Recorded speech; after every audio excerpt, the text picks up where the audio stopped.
I'm Dr. Scott Fuller. On this segment, I'm going to talk about the Alzheimer's tsunami. We're talking about Alzheimer's disease, what it's costing us in suffering, what it's costing us in healthcare dollars, and what's going to be happening over the next 39 years. We're calling this the Alzheimer's tsunami. According to the Alzheimer's Association, the number of Americans with Alzheimer's is projected to increase 50% from the current 5.4 million people afflicted with the disease in 2011 to 7.7 million by 2030. That's only 19 years from now. By 2050, 39 years from now, the number of Americans with Alzheimer's may triple to 11 to 16 million people, costing our economy $1.8 trillion per year. Direct medical costs will go up from $183 billion right now in 2011 to $1.1 trillion in 2050. That's about $3 billion per day. Now, please, let me remind you, this is for one medical condition only. This is just for Alzheimer's. This isn't the cost for all other medical care, just one thing. Healthcare costs now are $2.5 trillion per year. So the entire healthcare industry in 2011 is around $2.5 trillion.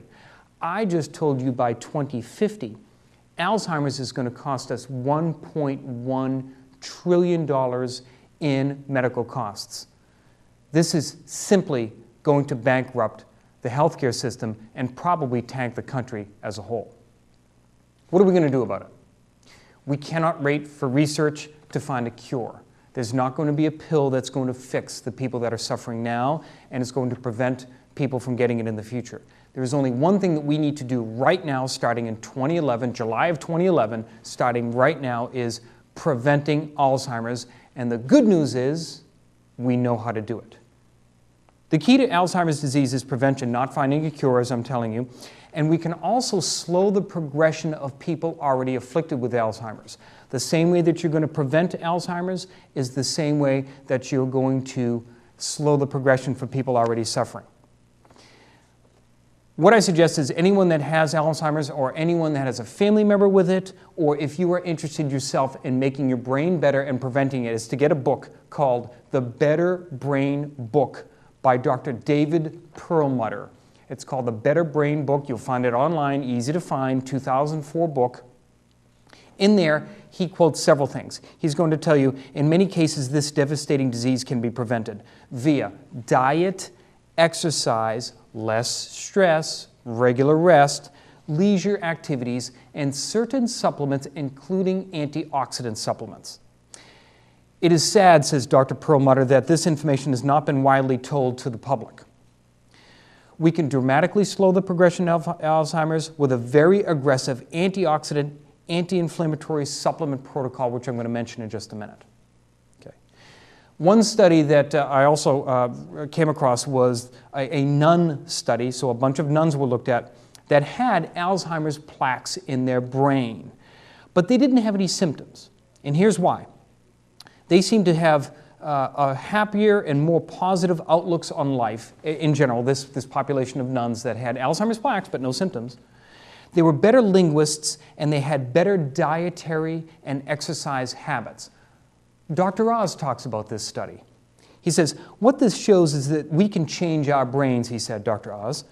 It's not genetically programmed. Alzheimer's is not a genetic disease. It's not because mom and dad gave you faulty DNA, and that's why you have Alzheimer's. What he is saying is the brain is plastic. You can improve it. You can change it right now. It doesn't matter if you're 2 years old or 80. You can make changes. We can do an awful lot now to change how our brain functions, says Dr. Oz. Try this website. This website is called healthcareinsights.net. It'll be up on a graphic. healthcareinsights.net.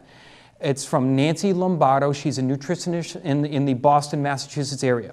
She focuses on brain function and activity through nutrition and exercise and supplements.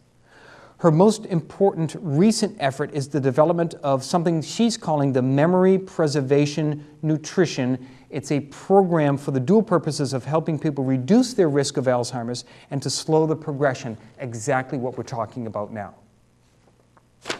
What are my recommendations?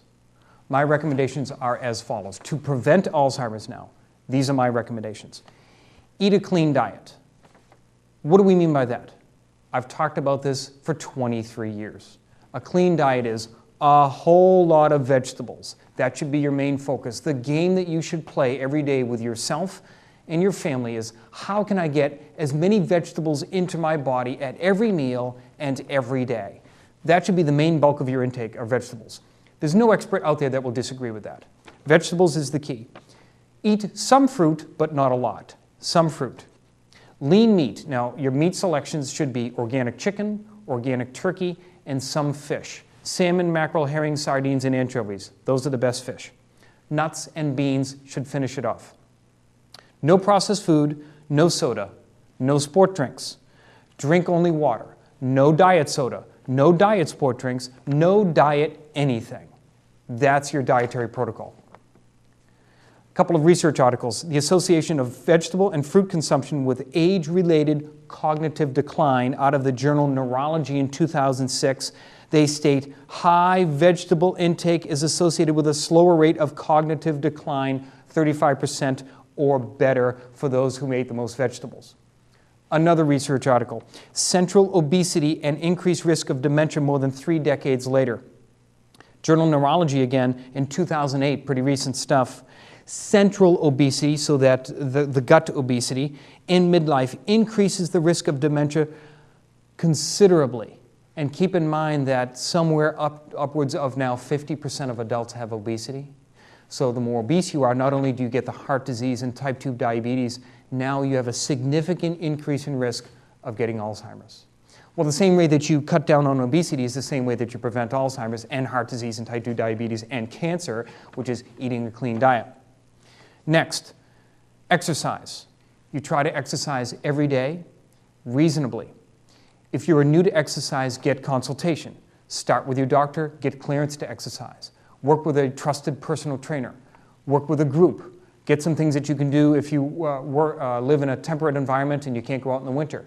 Get some home DVD programs. There's plenty of stuff from cable television. There's DVDs of all kinds out there.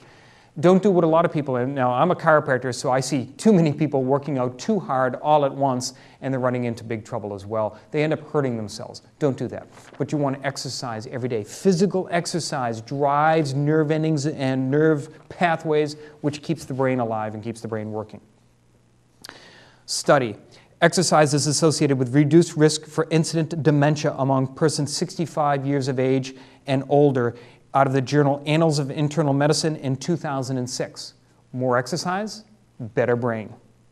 Number 3, take supplements. Supplements include fish oil, antioxidants, which include some of the ones you're familiar with, coenzyme Q10, alpha-lipoic acid, N-acetylcysteine, acetyl L-carnitine, B-complex vitamins with a variety of increased dosages of the B vitamins, vitamin C and E. You can also look into curcumin and resveratrol. Not the wine, of course, that's the supplement. Okay? Reduce risk of Alzheimer's disease in uses of antioxidant vitamin supplements out of the Archives of Neurology from 2004. So once again, we have known for a long time, if you take antioxidant supplements along with a good healthy diet, you reduce your risk of dementia. Consumption of omega-3s and Alzheimer's out of the Archives of Neurology in 2003. More omega-3s, which means fish oil supplements, right? You get less Alzheimer's. And lastly, you go to a chiropractor. Why do I say chiropractor? We now know that chiropractors, when we activate nerve endings in the spine, it fires the brain. How do we know that? Out of the journal Clinical Neurophysiology in February of 2007, cervical spine adjusting alters sensory motor integration. I'll put this into English for you in just a second. The significance. This study suggests that cervical spine adjusting may alter brain processing. So they're able to measure the activity of the brain and determine that when you go to a chiropractor and get your spine worked on, your brain works better. So to prevent Alzheimer's, what you do is you eat a clean diet, you get regular exercise, you take antioxidant supplements, and you go to a chiropractor. I'm Dr. Scott Fuller. Please join me again.